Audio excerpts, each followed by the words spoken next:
Nous allons continuer avec nos invités et cette fois-ci, ça sera Tonton Hacher. Tous ceux qui vous connaissent disent que vous avez une boulimie pour la lecture. Comment est née cette passion pour la lecture? Ah, vous savez, à mon âge, il faut remonter très loin. Moi, vous savez, votre pays, c'est d'abord le pays de votre enfance.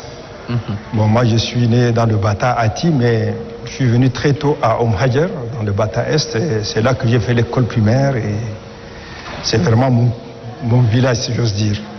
Et quand on était à l'école, on avait un instituteur, un jeune instituteur très brillant, très élégant, qui était une espèce de bourreau de cœur. Les jeunes filles étaient folles de lui. Et il est encore en vie. Il a été député à l'Assemblée nationale. C'est M. Oucher Turgoudi. D'ailleurs, nous l'avons reçu sur ce plateau. Et lui, à la distribution des prix, il m'avait donné un livre de contes du monde. Il y avait des contes chinois, russes, mexicains, etc.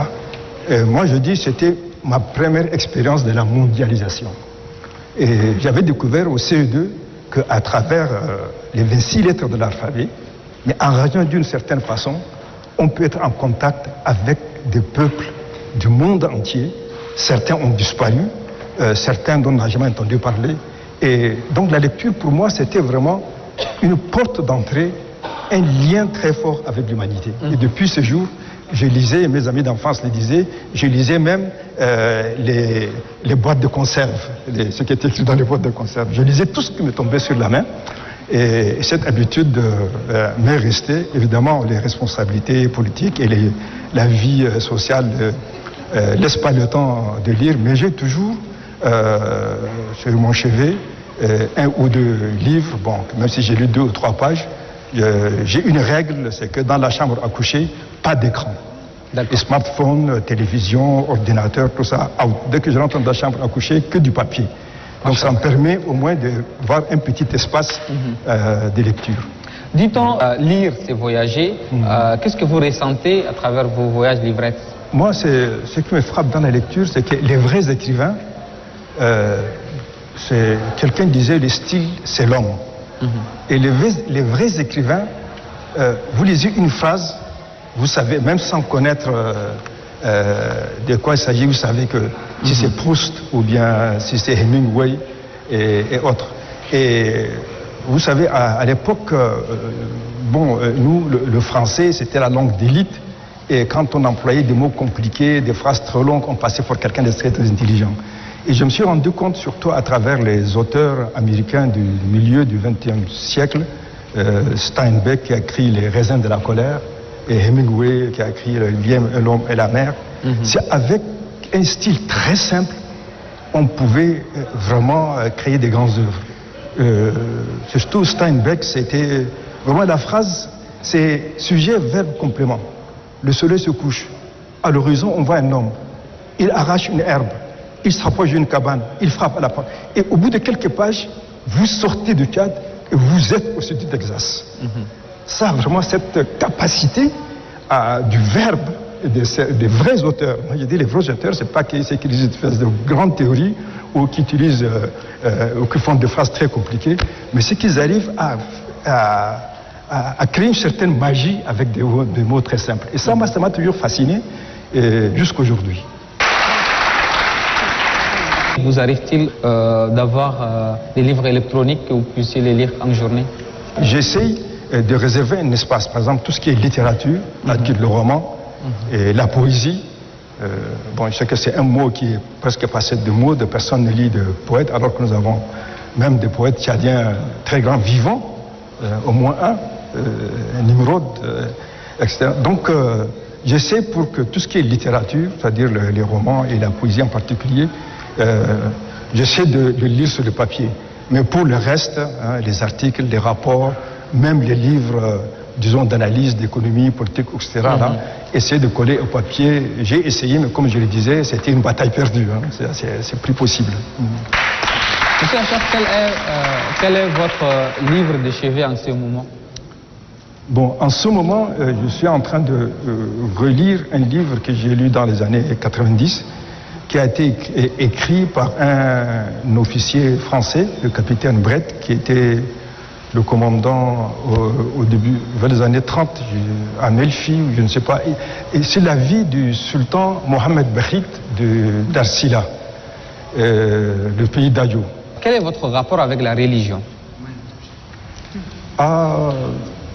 Très compliqué. Hein. Pour moi, la religion, l'amour et la poésie, ça touche une même région du cœur.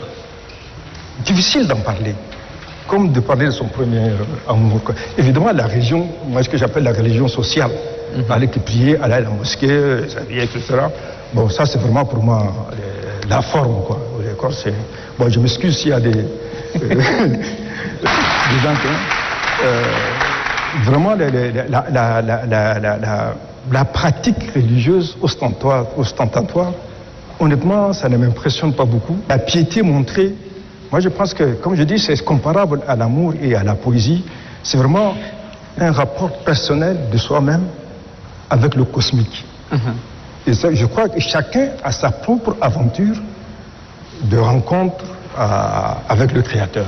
Monsieur Achir, dites-nous, c'est une question à la oppositive, hein, d'après les producteurs. C'est quoi la transgression pour vous? Est-ce que vous arrive-t-il de transgresser? Bon, la transgression, c'est quelque chose de la violation de la règle. Hein, mais c'est la violation des limites. Et moi, je pense qu'il y a une transgression négative et une transgression positive. Il y a des transgressions faites par certains gens uniquement pour choquer. Même dans l'art, il y a des gens qui font des formes d'art pour choquer, ou même dans les chansons, ou dans la littérature, ou dans le comportement. Mais la transgression en tant que dépassement de l'horizon convenu, c'est nécessaire. À un moment donné, tout le monde disait que la Terre était plate. Mais il fallait des gens qui transgressent cette vérité pour dire que non, la Terre était ronde, qu'elle tournait autour du Soleil pour qu'on avance. À un moment donné, on disait que bon, la femme, c'est la règle, une fille bien élevée, elle doit rester à la maison, ne pas sortir, ne pas étudier, ne pas apprendre, seulement faire de la... Bon, il fallait des pionnières, un peu considérées comme des hors-la-loi, qui transgressent cette règle. Donc pour moi, il y a une mauvaise transgression qui sert seulement à choquer. Il y a une bonne transgression qui sert à repousser l'horizon de nos connaissances et de nos principes et de nos mœurs. Si aujourd'hui vous compariez votre jeunesse à la jeunesse des jeunes d'aujourd'hui tchadiens, je pense que chaque génération s'assume et puis et les choses évoluent. On ne peut pas répéter les mêmes choses de génération en génération. Et dans chaque génération, il y a des bons et des mauvais. Il y a des gens qui se comportent bien, des gens qui se comportent mal. Ça, de voir des choses un peu bizarres et dans la jeunesse aujourd'hui, ça ne me choque pas de douce. Je dis, c'est leur époque. Bon, ils vivent leur époque et puis c'est tout, quoi. Mais... Et puis, le lien au social aussi était différent. À l'époque, les gens, tout le monde se considérait comme une grande famille. Moi, quand j'étais petit, personne n'oserait dire à son oncle ou à l'ami de sa mère, tanti ou tonton. On te donnait une griffe. Il faut dire Abba Filan ou Ami Filan. Bon, maintenant, tonton, tati, ça c'est bon, ça j'ai découvert ça maintenant. Mais ça n'existe pas. On dit mon père un tel, ma mère un tel. La différence avec le père biologique, c'est qu'on a ajouté les prénoms. Oui, c'est tout. On voit que vous faites attention à comment vous habillez. C'est quoi l'élégance pour vous? Ah, je ne sais pas, parce que moi, les habits me sont imposés. Moi, je ne suis pas quelqu'un qui... Oui. Tout ce que je porte, merci beaucoup, ça m'a été offert par les amis.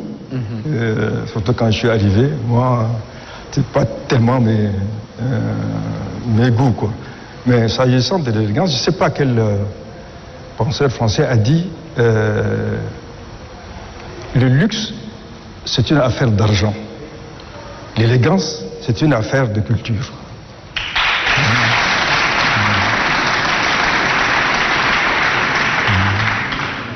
Vous êtes, on va parler aussi de l'élégance chez la femme. Vous êtes plutôt tailleur, la faille ou kaba? Oh, pour moi, la femme la plus élégante, c'est très simple. C'est pas celle qui a la faille la plus chère, celle qui a le maquillage le plus sophistiqué. Non, c'est celle qui a le plus joli sourire. Pour moi, c'est ça la femme élégante.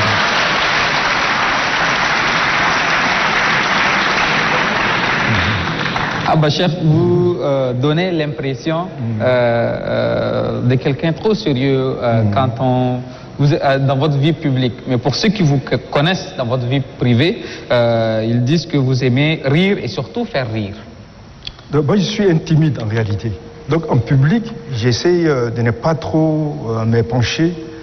Mais dans l'intimité, depuis que je suis vraiment dans le cercle intime de mes amis ou de la famille, etc., où je suis quelqu'un qui aime l'humour et qui pratique l'humour. Ou si vous voulez, en sortant, je vais vous raconter des histoires drôles pendant des heures. Que pensez-vous surtout de l'utilisation des réseaux sociaux aujourd'hui par la jeunesse cadienne? Vraiment, je suis un peu triste. D'abord, je ne suis pas avec les gens qui, disons, dénigrent les réseaux sociaux. Les réseaux sociaux, c'est un couteau, on peut l'utiliser pour couper de la viande pour ses invités, comme pour assassiner quelqu'un dans la rue. Donc, l'outil en soi-même n'est pas important. Ce qui me déçoit, c'est que c'est la mauvaise utilisation. Je ne parle pas des commentaires et des débordements, tout ça. Bon, ça fait partie de la vie.